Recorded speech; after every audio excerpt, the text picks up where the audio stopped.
The most unkillable plant on the planet somehow keeps dying in people's homes. Sound familiar? Hold up the struggling aloe. Yellow-tipped, floppy. 3 months ago, this was sitting on my windowsill, pale, weak, and quietly giving up. I had tried everything the internet told me to do. This is that same plant today.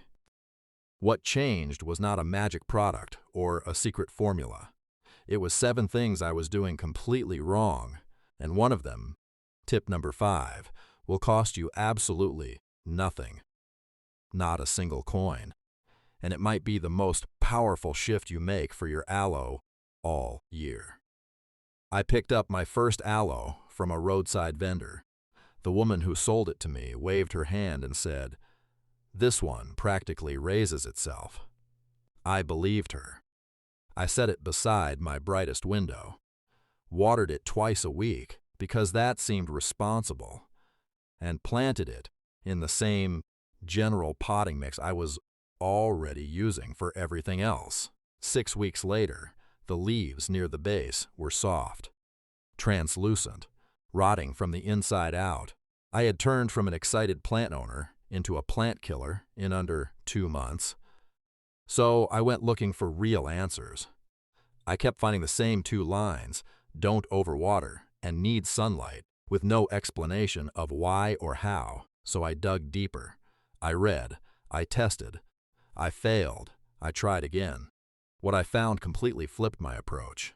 And today, I'm handing you the exact blueprint I wish someone had given me on day 1. If you're tired of plant care advice that's too vague or too complicated, hit subscribe and tap the notification bell. Every week, I break things down the simple way. Now, let's fix your aloe. Tip 1. Light, not the way you think. Here's where almost everyone gets it wrong from the very start. We assume that because aloe is a desert plant, it craves the most intense light we can give it. So we place it in the hottest, most blazing window in the house, and then wonder why the leaf tips start turning reddish-brown and crispy. That's not a healthy tan. That's sunburn. Your aloe is literally cooking. In its natural habitat, aloe often grows beside rocks or beneath the partial shade of taller plants. It receives bright light, but not 6 to 8 unbroken hours of harsh, direct midday sun every single day. What it wants indoors is bright, indirect light. An east-facing window is ideal. Morning sun is gentler and far less intense than the afternoon blast of a west or south-facing window.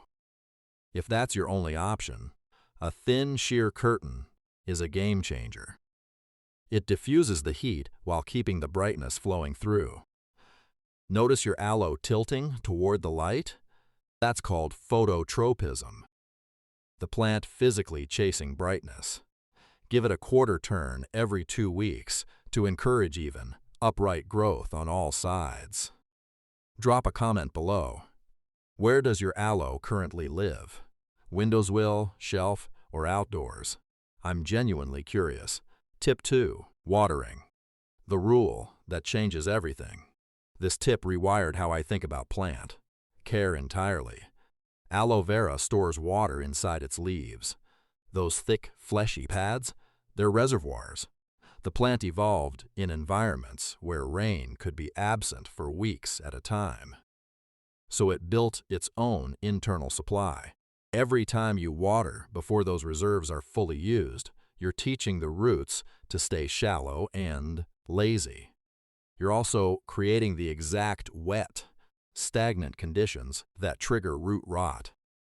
The method that works: soak and dry. When it is time to water, do it thoroughly. Pour slowly and steadily until you see water draining freely from the bottom holes. Then walk away. Don't water again until the soil is completely, genuinely dry. Not damp, not moldy dry, bone dry. Use the finger test. Push your index finger 2 inches into the soil. Any coolness or moisture at all. Close the watering can and come back in a few days. In warm months, That wait is usually 10 to 14 days. In cooler weather, stretch it to 3 or even 4 weeks. The plant is slowing down and demanding far less. Use room temperature water, not cold water straight from the tap. Cold water can shock the root system. If your tap water is heavily chlorinated, let it sit overnight in an open container. The chlorine dissipates naturally. Small habit, real difference. Comment the word guilty if you've been watering on a fixed schedule instead of testing the soil first. No judgment. This is the single most common mistake. Tip 3. Soil. Get this wrong. Nothing else matters. I'll be direct with you. If your soil is wrong, every other tip becomes irrelevant. Standard potting mix is engineered for moisture retention. It's designed to hold water close to roots for as long as possible. Exactly what tropical houseplants and vegetables need. But for aloe, it's a slow death sentence.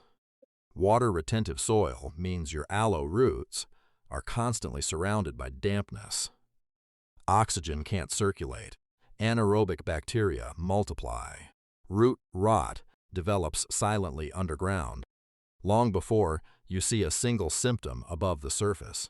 By the time the leaves start looking strange, the damage below is already well advanced. What you need is a fast-draining mix. My go-to formula: 2 parts standard potting soil, 1 part perlite or coarse sand. The perlite creates air pockets throughout.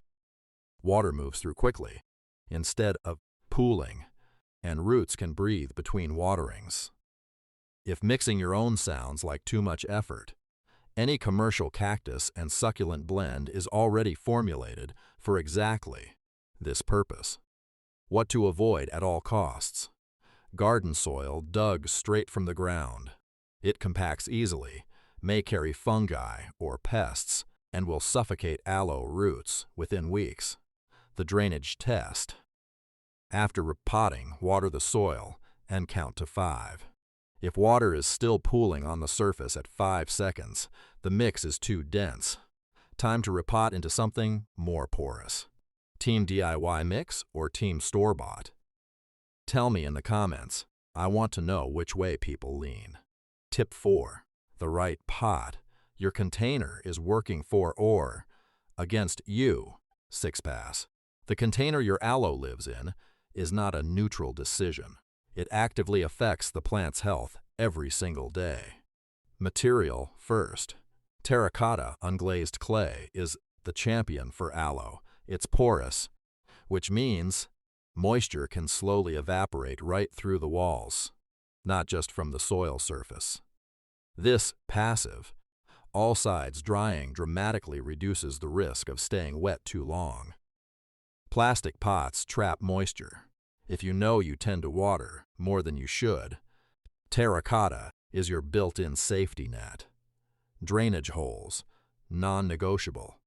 Water must have an exit route. A sealed pot is essentially a bucket. Water accumulates at the base, sits stagnant, and drowns roots from below. No matter how beautiful the pot looks, if there is no hole at the bottom, do not plant aloe in it. Size matters more than people realize.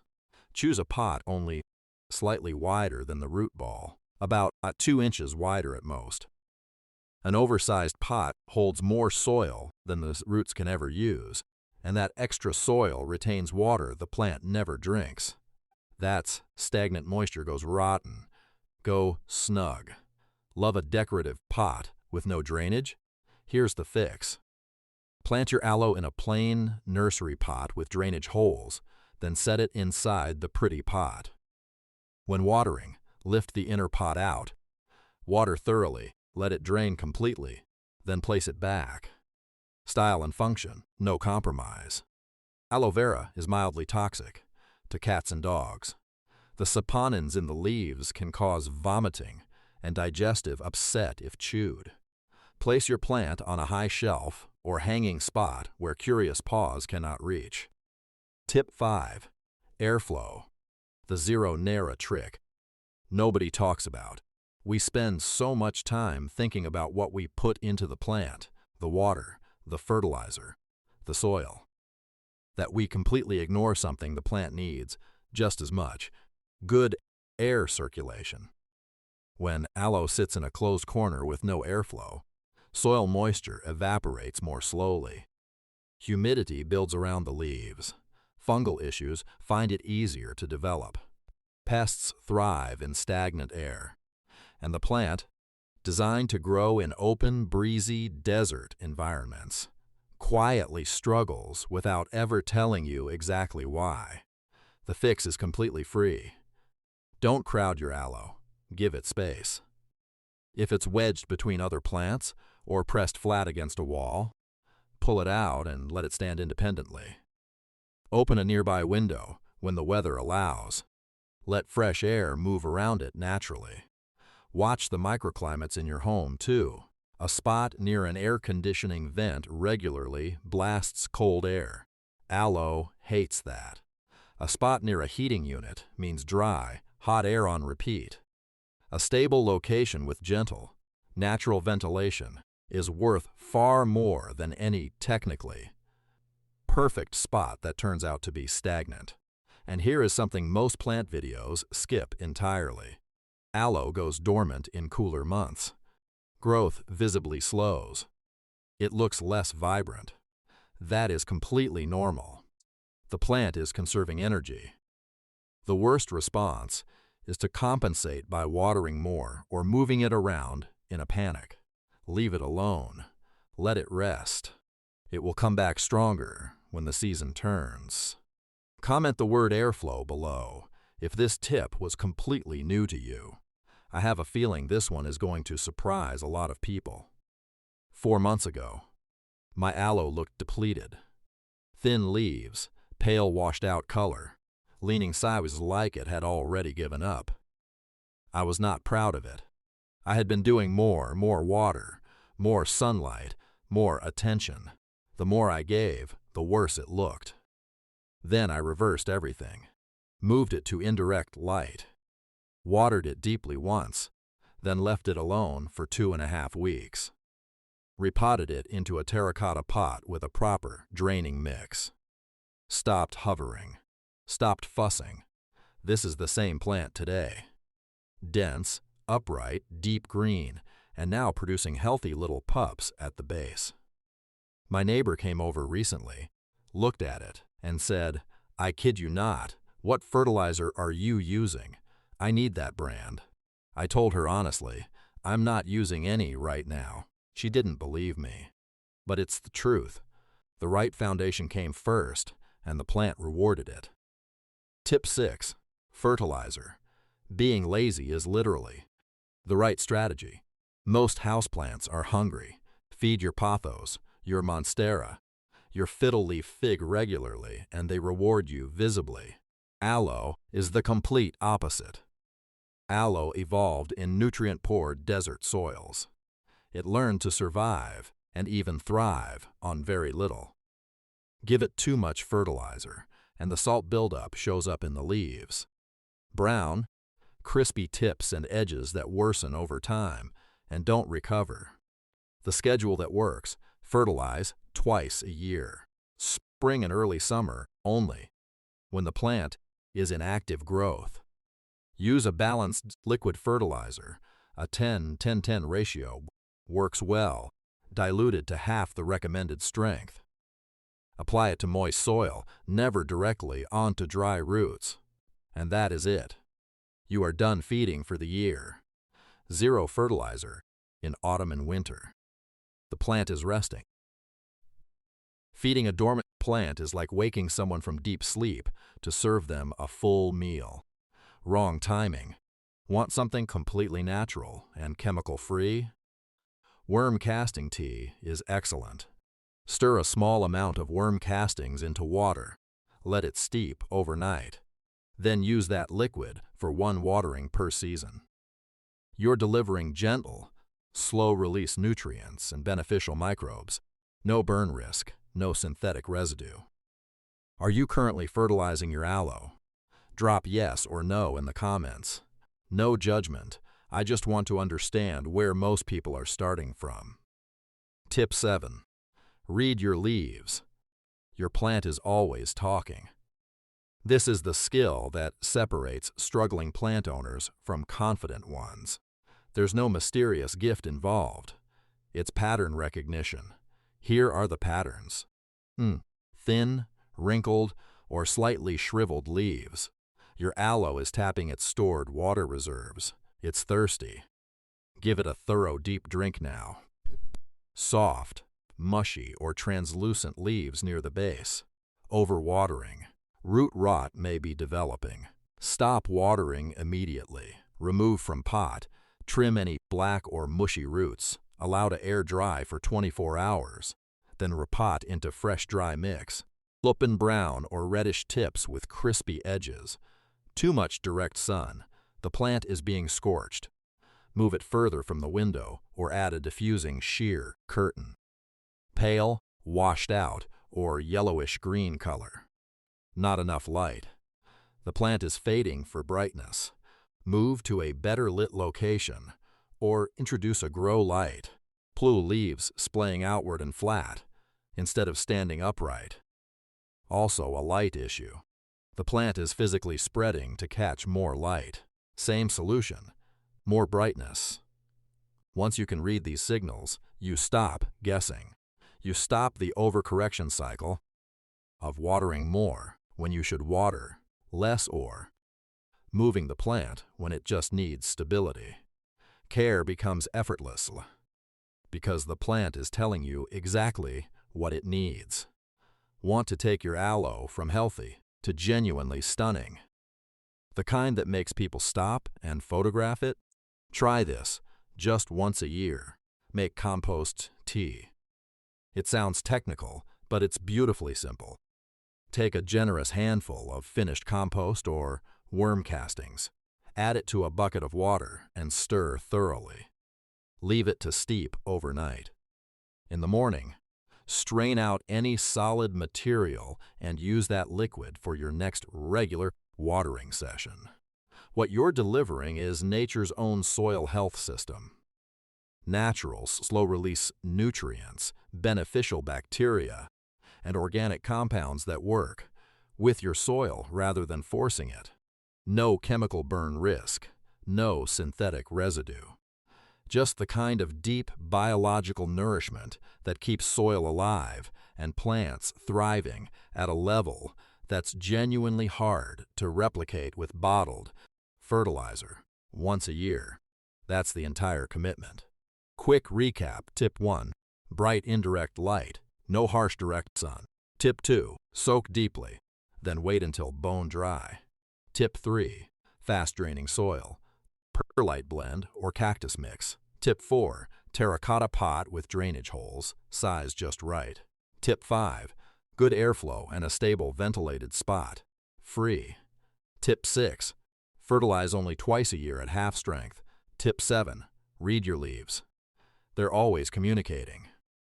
The thread running through all of these is the same lesson. Aloe Vera does not want your constant attention. It wants the right foundation, set once, and then left alone to do what it evolved to do. When you stop overmanaging and start undermanaging strategically, that's when the plant flourishes. The best aloe growers often seem like they do the least. Now you know exactly why. If this video helped you today, give it a like. It genuinely helps other plant owners find this information when they need it. And if you know someone whose aloe is struggling right now, share this with them or tag them in the comments below. Thank you for watching. If your aloe has already started producing pups, those small offshoots growing at the base, you'll want to see my next video. I walk you through exactly how to separate them without harming the mother plant, how to get them rooted quickly, and when they're ready to be potted on their own. It's simpler than it looks and incredibly satisfying. Until then, remember, with aloe, less is almost always more. See you in the next one.